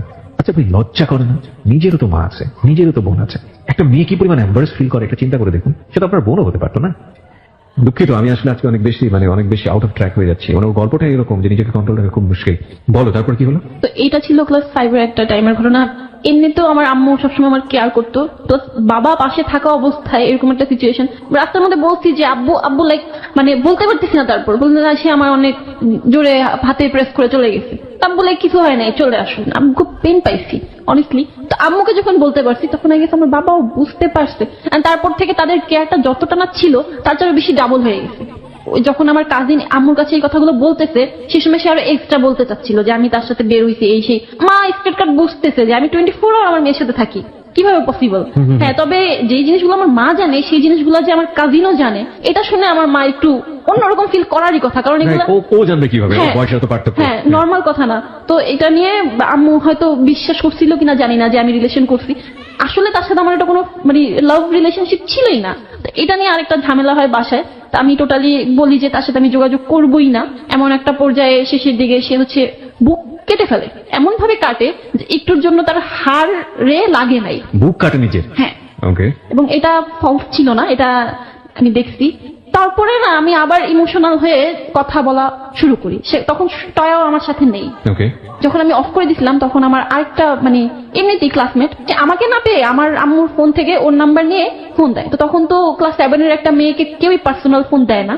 তো ওর মা ধরার পরে বলে যে ও কোথায়, মানে আমার ফ্রেন্ডের নামটা আমি বলবো না, ওকে জিজ্ঞেস করে যে ও কোথায়, কেন বাবা, আমি ওর ফ্রেন্ড। ওর মা ভুলে যায়, আবার ফোন দেয়। তো একটা সময় ওর মাও সন্দেহ করে যে কি হইলো, আমার জন্য আমার ফ্রেন্ডটাও খায় বেদম মার। তো লাস্টলি আমি কথা বলা শুরু করি আবার। এবার আমি মুখ দিয়ে বলি যে আচ্ছা ঠিক আছে, লাভ ইউ। কাজিনকে? হ্যাঁ। ইট ওয়াজ লাভ অর না না, এটা লাভ ছিলই না। সে হচ্ছে যে আমাকে ছাড়বেই না, সে আমার মাকে বিচার দিতেছে, তার কারণে আমার ফ্রেন্ড মার খাচ্ছে, মানে থামানোর জন্য সামাও তুমি? হ্যাঁ হ্যাঁ, আমি বলে আচ্ছা ঠিক আছে, লাভ ইউ। তো তখন আমার ফ্রেন্ডকেও সরি বলতেছে, ফ্রেন্ডকে বলে যে আমি জুতা কিনে রাখি, জুতা দিয়ে মায়েরও ইটিসি টিসি। পরে আমার ফ্রেন্ডের কাজিন ওকে বুদ্ধি দেয় যে মোবাইল ফোন নেবে। তো তারপর লাস্টে যেটা হয় যে সে 2টা মোবাইল নিয়ে আসে, এবং আমার যে ফ্রেন্ড ও গিয়ে কালেক্ট করে আমাকে একটা দেয়, ও নিজে একটা রাখে। তো যেদিন ফোনটা নেই পরদিনই আমার কাছে ধরা খাই। হাও, মানে আমার যে ফ্রেন্ড ও ওর বাসায় বসে শুধু শুধু এমনি কল দিছে। ওই রুমে ঢুকতে গিয়ে দেখি দাদু, মাঝখানে ফোনটা বের করছি আর আমার আম্মু চলে আসছে। আমি যদি ফোনে কথা বলতে বলতে ভিতরে চলেও যেতাম, আম্মু বুঝতো না যে ফোনটা কার, বাট আমি বোকার মতো মানে এত বেশি ভয় পাইছি। তো আম্মু রাগ করে বলে যে এটা দিয়ে আসবে। আমি মিথ্যা বলি যে এটা আমার ফোন না, আম্মু একটা ফ্রেন্ডের ফোন আনছি রেডিও শোনার জন্য, আমার রেডিওর প্রতি একটা ঝোঁক ছিল। পরের দিন এই মোবাইল নিয়ে যাই স্কুলে। তো আমার ফ্রেন্ড ওর বয়ফ্রেন্ডের সাথে চ্যাটিং করতেছিল। তো এটা ক্লাস 10 এর 2টা আপু দেখছে। তখন আমাদের স্কুল হচ্ছে একটা ম্যাডাম ছিল, মানে ফোন নিলে একটা ঝামেলা। তো বলছে এই মোবাইল নিয়ে আসছো তোমরা, বাথরুমে ঢুকো। তো ও ছাড়ে না, আমাদের সাথে তো মোবাইল নাই। আমরা টাচকি 5 দিয়ে আনছি, আমাদের ব্যাগে ফোন। ওদের চোখে না আমাদের ফেসটা নজরে লেগে যায়। তো সেদিন আমরা 3rd বেঞ্চে বসেছিলাম, আমরা ক্লাসে যাই, ম্যাম আসে, আমার ফোনটা কিন্তু তখন বুকে ছিল। জিজ্ঞেস আমরা ফার্স্টে বলি যে না নেই, কিন্তু ও রীতিমতো কাঁপতেছে, মানে ওকে দেখে বোঝা যাচ্ছিল যে ওর কাছে আছে। তো একটা পর্যায়ে গিয়ে ম্যাডাম আমাদেরকে খুব সফটলি বলা শুরু করে যে ভুল করলে দিয়ে দাও, এই সেই দিয়ে দিব, হ্যান ত্যান। তো আমি ভাবতাম যে আচ্ছা ভুল করে তো আজকে একদিনই আনছি, দিয়ে দিই। বাট তারপর আমি বের করে ম্যাডামকে দিয়ে দিই, সাথে সাথে ম্যাডামের মুড, কথাবার্তা সব চেঞ্জ। সে বাবাকে ডাকবে, মাকে ডাকবে। এখন আমি আম্মুকে এসে বলছি যে আম্মু এরকম এরকম ফোনটা তুমি দিতে বলছো, ধরা খাইছি, বাবা মা দুজনকে যেতে বলছে। পরের দিন আমার আব্বু বা আম্মু কেউ আনতে যায়নি। এতটা রাগ করছে আমার উপরে, মানে আম্মু টোটালি আব্বুকে বলেই নাই, আর আম্মু নিতে আসে নাই কেন, আমি কেন ফোন আনলাম। তো ব্যাপারটা কি হলো, ওদের দুজনের প্যারেন্টস আসছে, বাট আমার প্যারেন্টস না আসাতে আমি চিহ্নিত হলাম যে আমি লিডার। আর যেহেতু আমার কাজিন আমার ফ্রেন্ডকে মোবাইলটা দিছে, ফোন কই পাইছো, আমাকে জয়া দিছে, ফোন কই পাইছো, আমাকে জয়া দিছে। তখন আমার বাবা মানে প্রায় একটা মাস মাঝখানে বন্ধ ছিল, ঘুমাই নাই, আমি শুধু দোয়া পড়ছি, মানে আমার বাবাকে আমি এতটা ভয় পাইতাম। তারপর যাই হোক বন্ধের পরে আমার বাবা যায়, রিলেশনটা এখানে আব্বুর সাথে ফার্স্ট খারাপ হয়, স্টার্ট হয়, তো তারা আরো বেশি গাইডলাইন দেওয়া শুরু করে। এরকম করতে করতে চলে গেছে 7, 8-এ ফ্যামিলির কথায় বোরখা পড়া শুরু করি। তো আমাকে ক্লাস 6 থেকেই না একটা ছেলে মানে চা দোকানে খুব দেখতো। তো ক্লাস 8-এ এসে যখন আমি বোরখা পড়ি তখন আমার আব্বা আম্মা আমাকে কিছুদিনের একটু গ্যাপ দেয়। And আমি বলতে পারবো যে আমি তাদের বিশ্বাস কখনো ভাঙি নাই। একটা পর্যায়ে ছেলেটা সাহস করে আসে আমার পিছনে এবং আমার নাম্বার চায়, তো আমি নাম্বার দেই না, কিন্তু তার নাম্বারটা রাখি। তো একটা পর্যায়ে গিয়ে আমি সেদিনই ওকে ফোন দিই, যে কাজিন, ওর সাথে কিন্তু আমার কথা হচ্ছে, ওর কাছ থেকে আমি ফোনে ব্যালেন্স নিয়ে আমি ওকে ফোন দেই, কথা হয়, মানে এতটা বেশি ভালো লাগে ওকে। আমাদের জাস্ট 1 ঘন্টা কথা হয়, 1 ঘন্টার মধ্যে আমাদের রিলেশন হয়ে যায়। এর মধ্যে কোনো প্রপোজ ছিল না, কেউ কাউকে লাভ ইউ বলি নেই, বাট জাস্ট রিলেশনটা হয়ে যায়। ছেলেটা কে ছিল? ছেলেটা হচ্ছে, নামটা না বললেও চলবে, মানে আমি জানতে চাচ্ছি ছেলেটার সঙ্গে পরিচয়টা কিভাবে হলো বা কে ছিল আচ্ছা, আসলে? ও হচ্ছে, আমি মসজিদে পড়তাম কিন্তু আবার আরবি ক্লাস আচ্ছা, 7-এ, okay. তো তখন ও নামাজ পড়তে আসতো রেগুলার, তখন দেখতাম, আর এমনি চা দোকানে দেখতাম, এইটুকুই ছিল। মানে এর চেয়ে বেশি কিছু জানতে না, নামও বুঝতে জানতাম না। এই 1 ঘন্টার কমিউনিকেশনটা কি ছিল হঠাৎ করে? আমি খুব চঞ্চল ছিলাম, সেও বলতেছিল, তো আমিও বলতেছিলাম হ্যাঁ তোমাকে রাস্তা থেকে, সে লাইক হ্যাঁ আমি তো তোমার নাম জানি, তুমি জয়া। সে আবার এর আগে একটা 8 কার্ড আমার ফ্রেন্ডের কাছে দিছিল। তো এরকম নানান কথা হইতে হইতে তখন আবার নতুন ছবির নাম ছিল বডিগার্ড। আমার সাথে আব্বু আম্মু সবসময় থাকতো, তার একটা ফ্রেন্ড জোরে বলে উঠতো যে বডিগার্ড। আমি বলি আচ্ছা আপনাদের মধ্যে কেউ বডিগার্ড বলে ডাকে? বলতো হ্যাঁ। তো এইভাবে না 1 ঘন্টার মধ্যে আমাদের বন্ডিংটা হয়, and we are in relationship. সেই সময়টাতে তোমার ওই কাজিন যে, হ্যাঁ। ওর সাথে সম্পর্কটা কি ছিল? ওকে আমি তো লাভ ইউ বলছি, বাট ওর সঙ্গে যাই হোক ওই সম্পর্কটা ছিল আগে থেকে? হ্যাঁ মানে ফোনে কথা হতো, ওর সাথে আমি দেখাও কখনো করিনি আমি। আচ্ছা, কিন্তু সম্পর্কটা ছিল? হ্যাঁ মানে ফোনে কথা হতো। ওকে, সো দ্যাট মোমেন্টে তুমি যখন ওর সঙ্গে লাভে পড়লে, যে ছেলেটার সঙ্গে, হ্যাঁ। ওর নামটা কি ছিল? সুমন। সুমন। সো তুমি সুমনের সঙ্গে এই 1 ঘন্টা মধ্যে রিলেশনশিপে যাওয়ার আগ পর্যন্ত তুমি আসলে বুঝতেই পারোনি তোমার কাজিনের সাথে তোমার যে সম্পর্কটা এটা লাভ না? না। ওকে।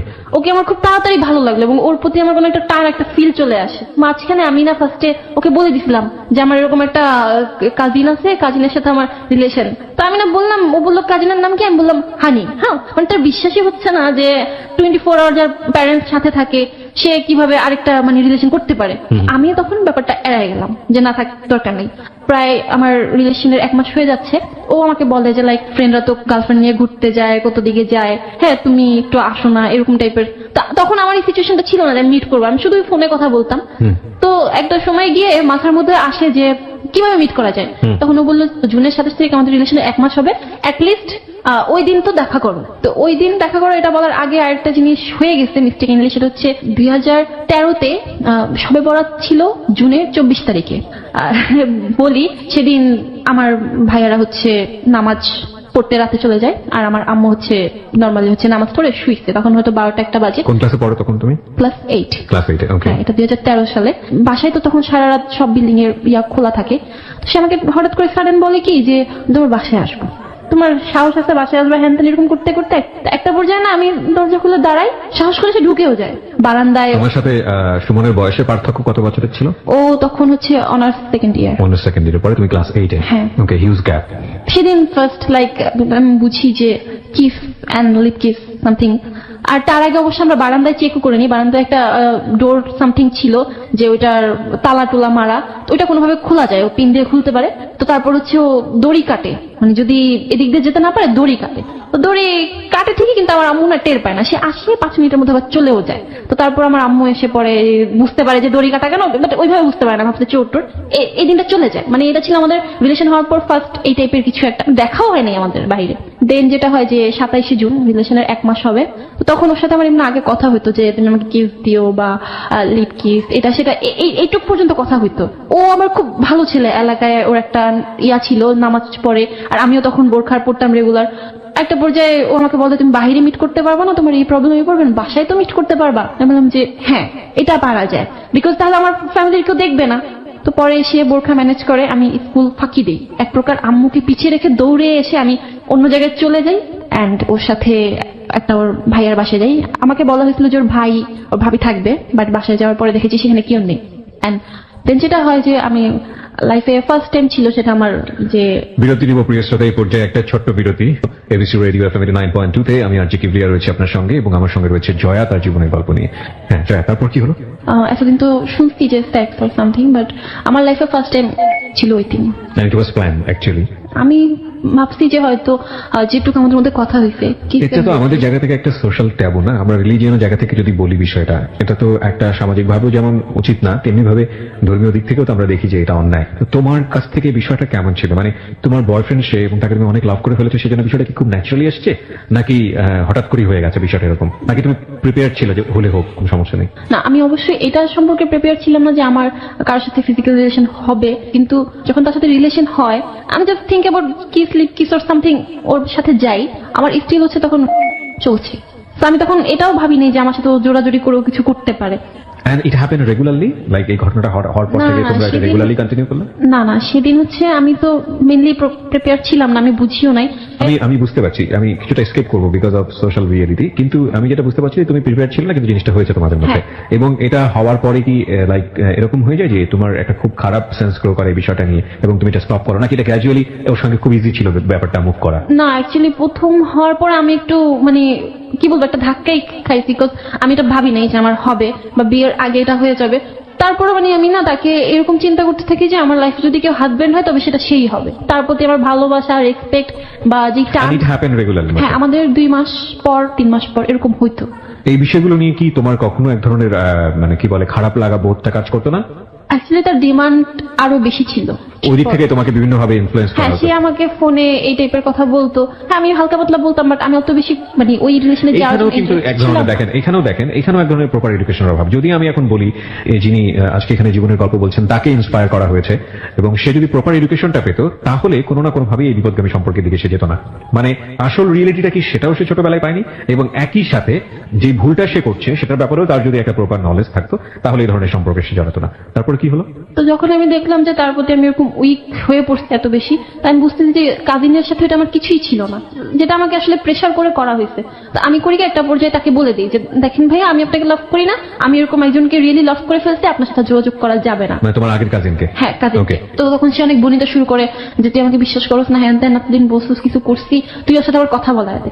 আমার কোনো ব্যালেন্স ছিল না, আমি এত বোকা, আমি যে একটা কথা হাইড করছি এই জিনিসটা আমাকে খুব পেইন দিত, আমি কেন হাইড করলাম। তো এই জন্য আমি করলাম কি যে আচ্ছা ওকে বললাম সুমনকে যে শোনো এরকম এরকম এটা ছিল, তুমি একটু কথা বলো। ও তখন থ খেয়ে গেছে। সুমন? হ্যাঁ, সুমন। তো তারপর ও হচ্ছে আমি ওকে নাম্বার দিই, আমি বোকার মতো আমার কাজিনকে সুমনের নাম্বারটা দিই, সে কনফারেন্স করে, এবং মানে কান্নাকাটি করতে করতে তখন আমি মনে হচ্ছে যে আমার দোষ, আমি তো তাকে খুলে বলতে পারতেছি না, সুমনকে এত কাহিনী একবার খুলে বলতে পারতেছি না। কে কান্নাকাটি করে? আমার কাজিনটা কান্নাকাটি। হ্যাঁ, তখন আমি ধমক দিই, তো এটা আবার সুমনের লাগে। তো সে একটু পরে আমাকে বলে কি আচ্ছা শোনো আজকে ঘুমায় যাও, তোমার সাথে কালকে কথা বলবো। তারপর ওকে ফোন দেওয়ার নাম্বার বিতি। এর মধ্যে আমার কাজিন মানে সুমনের কাছে আমার ক্যারেক্টার নিয়ে অনেক কথা লাগাইছে। খুব স্বাভাবিক।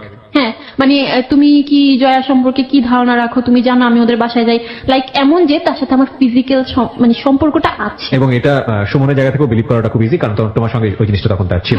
সো এটা একটা কমপ্লেক্সিটি তৈরি করবে। ওকে, বুঝতে পারছি আমরা।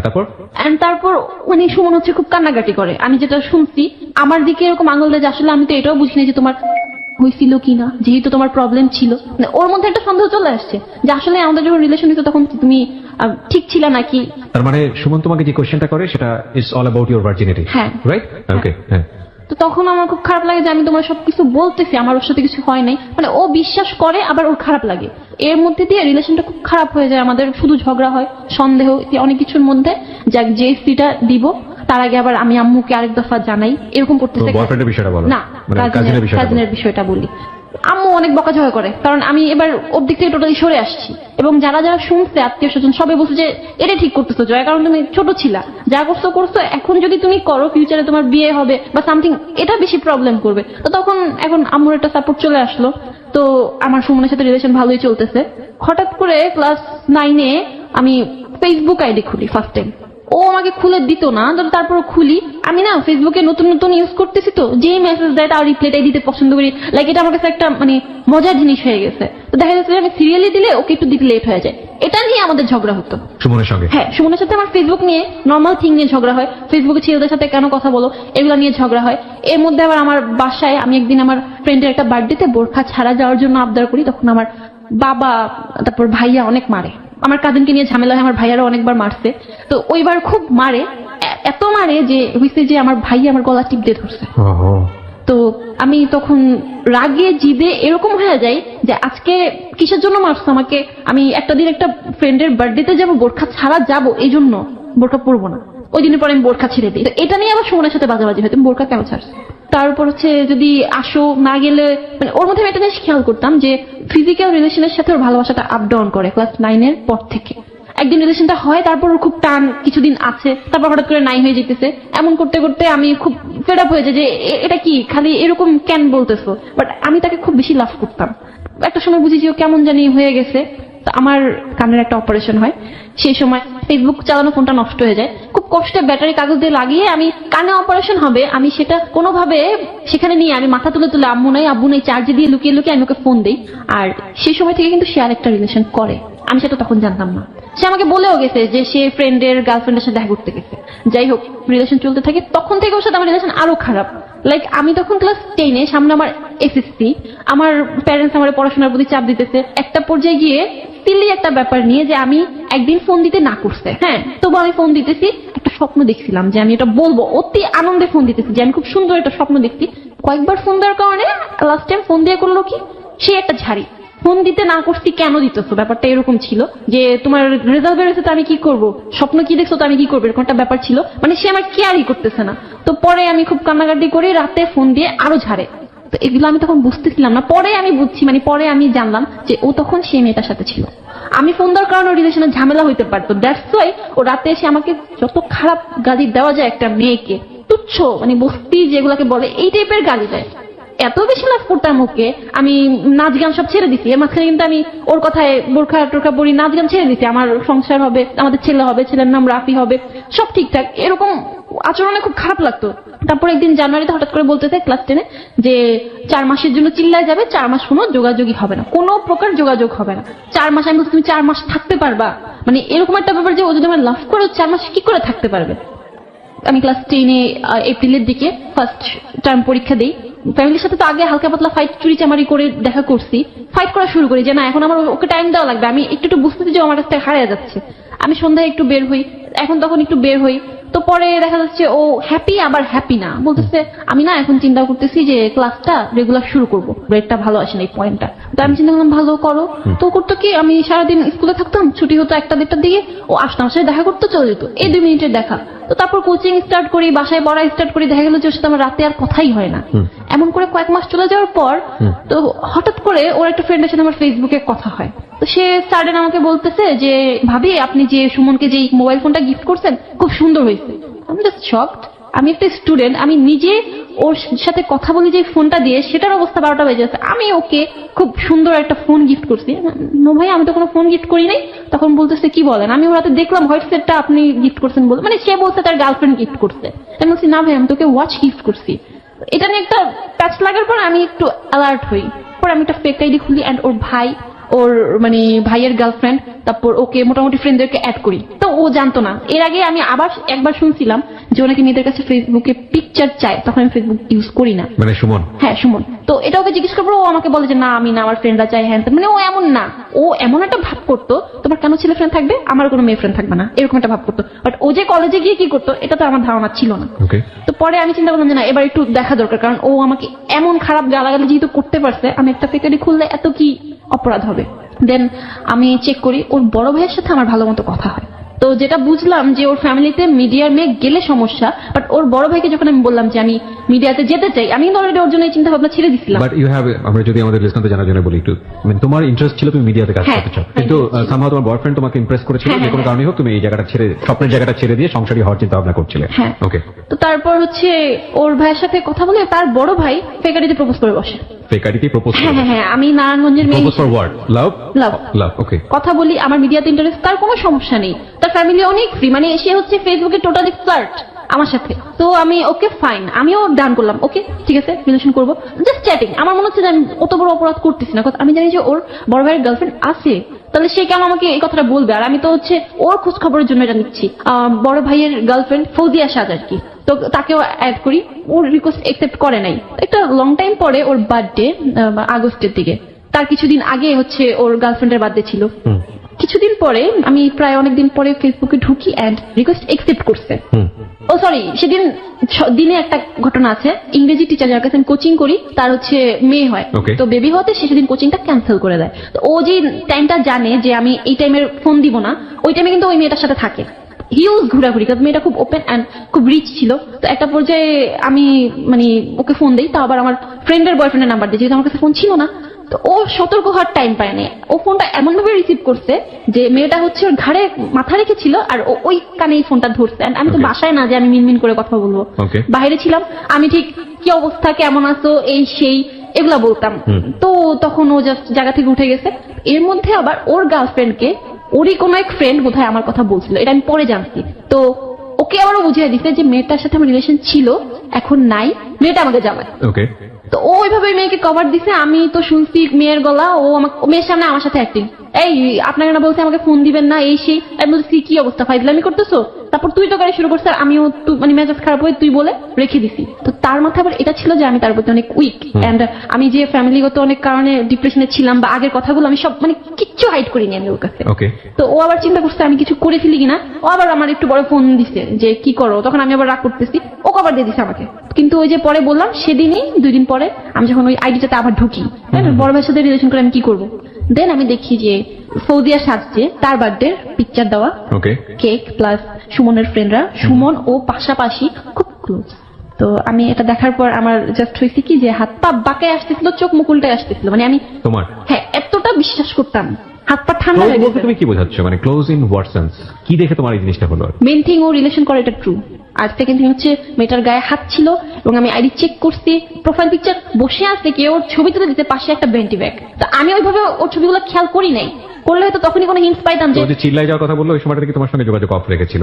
না, ও চিল্লাই যায়নি, ও আমার সাথে যোগাযোগ অফ রাখতে চাইছিল, বাট যেহেতু আমরা একই এলাকায় ছিলাম ওইটা পারে নাই। আর ওর ফ্রেন্ডরাও একটা সময় গিয়ে আমার বলতো যে আসলে আমরা ভাবতাম যে ওইটা ফান হিসেবে নিচ্ছে। সো তুমি ডেফিনেটলি শিওর হলা যে ওই মেয়ের সঙ্গে একটা সম্পর্ক আছে। তো তোমার সঙ্গে যেটা আছে সেটা একটা ব্লাফ দিয়েছে, ব্যাপারটা কিরকম ছিল, নাকি দুজনকে এসে মেইনটেইন করছে? আমি দুজনকে এসে তুমি ফেস করলা কিভাবে এই ঘটনা নিয়ে তাকে? আসলে আমি সেই মুহূর্তে আর তাকে ফোন দিতে পারিনি, আমার আম্মু তখন কিছু একটা বুঝতে পারছিল, সে যাই হোক আমাকে নর্মাল করে। তো আমি পরে মানে তাকে ফোন দিয়ে খুব গালাগালিও করছি, সহ্য করার মতো না। আমি নর্মালি ঘরে নাচ গান করাও বন্ধ করে দিয়েছি, আমার এত শখ ছিল যেগুলাতে। পরের দিন আমার না বিশ্বাস করতে মন চাইতো না যে ও আমার লাভ করে না। দেখা করার কথা বলি যে কালকে যদি মানুষ কেউ মারাও যায় 1টা বাজে আমার সাথে দেখা করবি, এরকম একটা ব্যাপার বলি আমি ওকে তুই করে।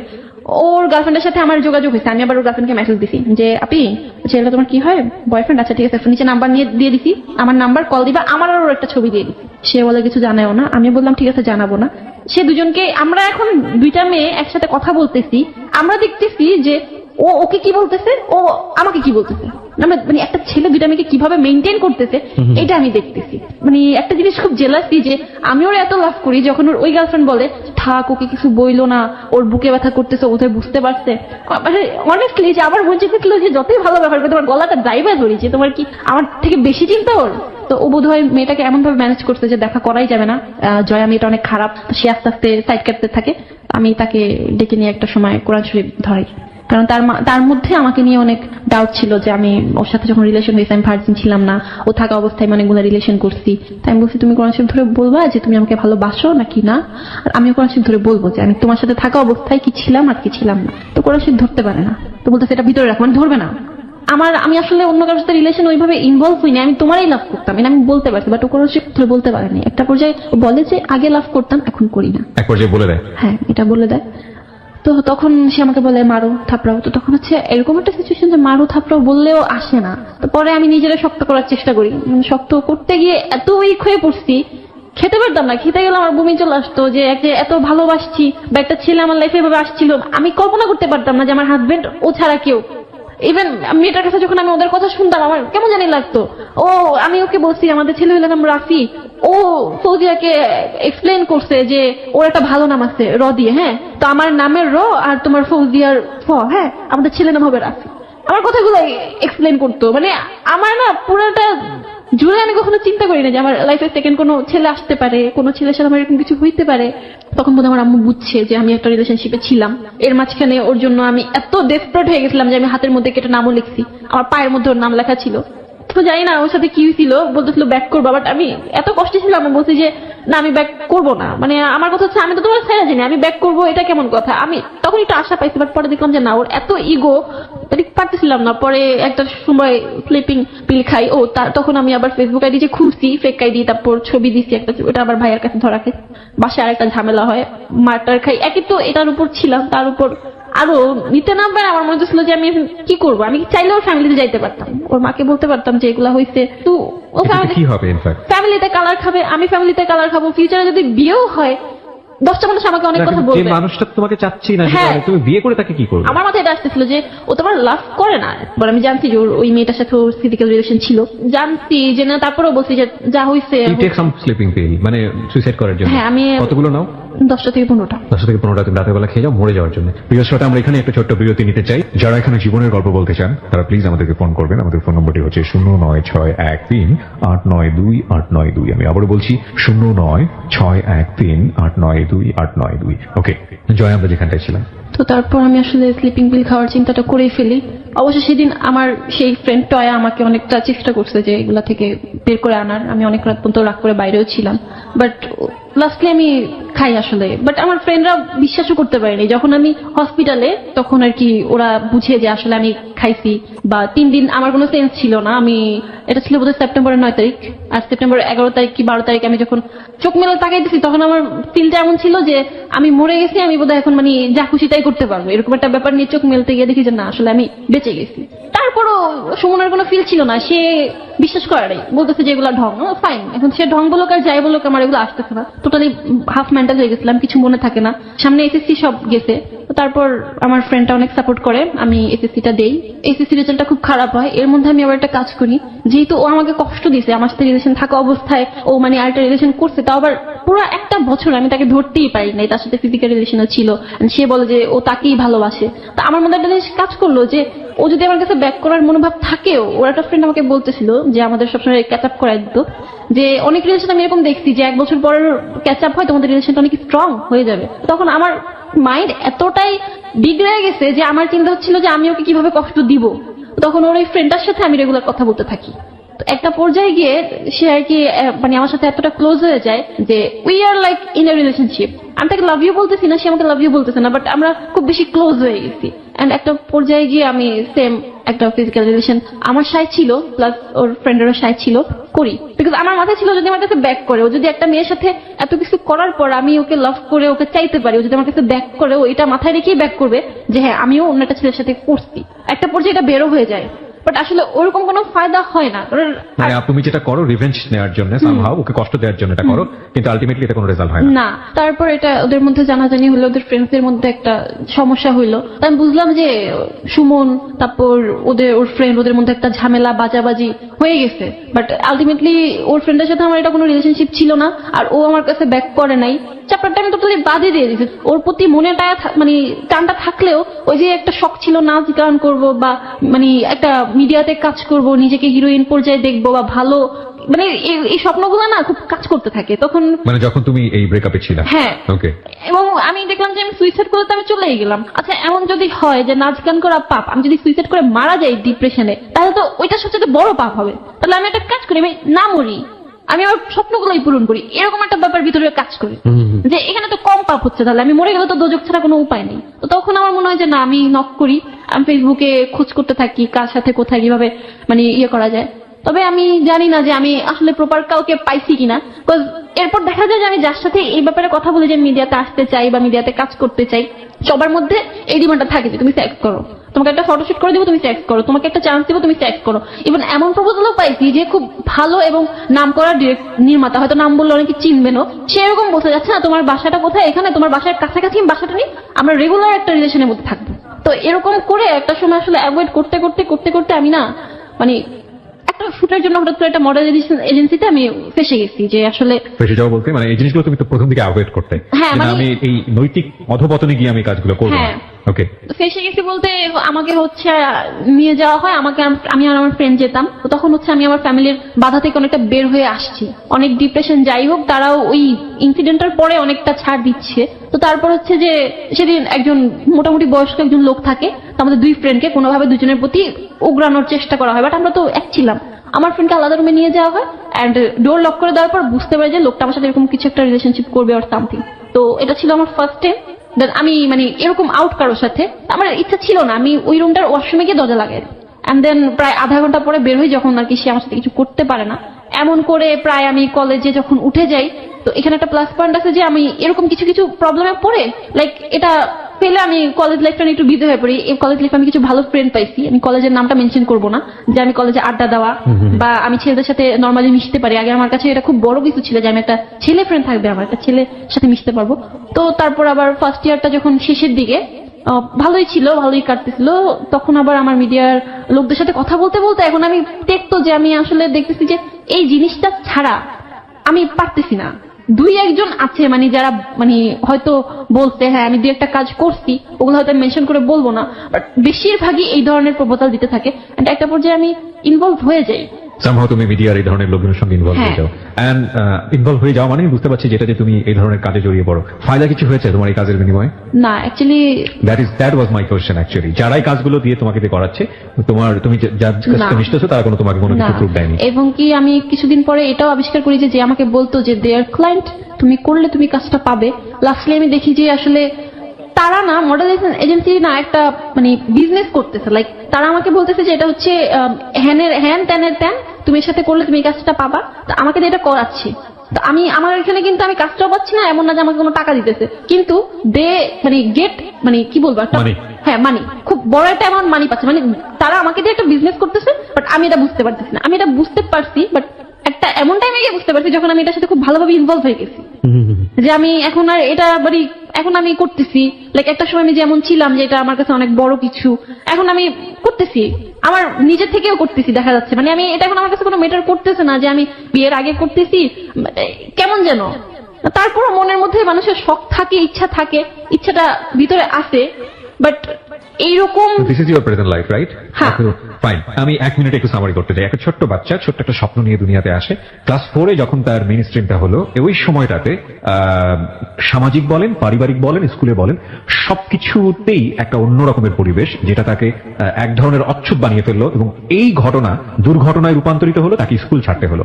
স্কুল ছাড়ার পরে এই বিষয়টা সে যার সঙ্গে শেয়ার করতো, সে তার চাইতে এত বয়সে বড়, তার এক কাজিন, এবং তাকে সে সামহাও ব্ল্যাকমেল করে হোক বা যে কোনো কারণেই হোক লাভ ইউ তার দ্বারা আদায় করে নিল। মেয়েটা তখন বুঝতো না ভালোবাসাটা কি।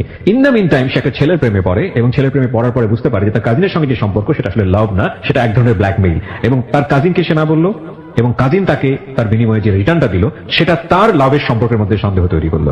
ছেলেটি সুমন আগে থেকে ভালো ছিল না মন্দ ছিল জানি না, একটা সময় গিয়ে সে আবিষ্কার করলো যে সুমনকে নিয়ে স্বপ্ন দেখেছে, সুমনের জন্য সেটা সংসারের স্বপ্ন দেখেছে। সেই সুমনটাও মারাত্মক রকম ভাবে তাকে ব্লাফ দিল। সে অন্য একটা মেয়ের প্রতি লয়াল, এবং তারপরে যেটা ও করলো, খুব ডেসপারেট হয়ে গেল সুমনকে পাওয়ার জন্য, ফিজিক্যালি অন্য একটা ছেলের সাথে মুভমেন্ট করে তার মধ্যে হিংসা জন্ম দেওয়ার চেষ্টা করলো, কিন্তু তারপরেও সেটা কাজ করলো না। এবং সে শেষমেশ বাঁচতে ইচ্ছা করলো তার জীবনের স্বপ্ন নিয়ে, যেটা হচ্ছে সে হিরোইন হতে চায়, সে নায়িকা হতে চায়, সে মিডিয়াতে কাজ করতে চায়। সে তার চ্যানেল থেকে, তার জায়গাটা থেকে, ফেসবুকে যত সব সেলিব্রিটির সাথে যে নক করেছে, তার জানার মতে, আমি নামগুলি এখানে মেনশন করবো না, অফকোর্স নট, এবং সবাই তাকে একটা ট্র্যাপে ফেললো, সেটা হচ্ছে ওটা করলে ওটা পাবে। একটা সময় গিয়ে সেটার মধ্যে ইনভলভ হলো, এবং ইনভলভ হওয়ার পরে এখন সে এমন অবস্থা দাঁড়িয়ে আছে যে সেখান থেকে সে বের হতে পারছে না, এবং এটা তার কাছে মানে এমন হয়ে গেছে যে এটা করলেই কি না করলেই কি। শিওর, তুমি অ্যাড করতে পারো। এর মধ্যে আবার আমার এই কাজিনটা কিন্তু আমার পিছু ছাড়েনি, সে আমার মানে এরকম হুমকি দিচ্ছে যে আমাকে কখনো বিয়ে হতে দিবে না, লাইক আমার পিছু ছাড়বে না। সো এই মেয়েটিকে আপনারা কি বলবেন? একজন জয়া হয়তোবা খুব সাহস করে এসে সে একটা অনেক বড় জীবনের গল্প, মাত্র 18 বছর বয়সে তার যে এক্সপেরিয়েন্স, 18 বছর মাত্র কদিন হলো হয়তো সে 18তে পড়েছে, সেই যে জীবনের এক্সপেরিয়েন্স সেটা এখানে শেয়ার করে গেল। আমি বিশ্বাস করি এরকম অনেক জয়া আমাদের সোসাইটিতে আছেন যাদের জীবন গল্পটা এর জীবনের গল্পের সাথে কোনো না কোনো অংশে মিলে যাবে। তুমি কেন বললে এই জীবন গল্পটা আজকে লাখ লাখ মানুষের কাছে?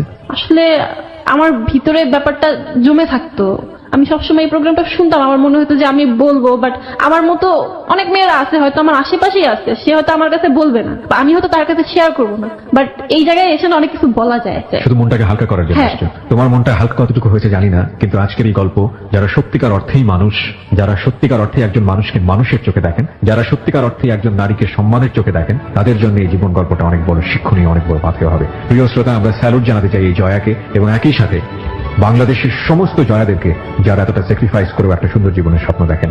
তারা অনেক ভালো থাকুক, তাদের ভবিষ্যৎ অনেক বেশি সুন্দর হোক, এই শুভকামনায়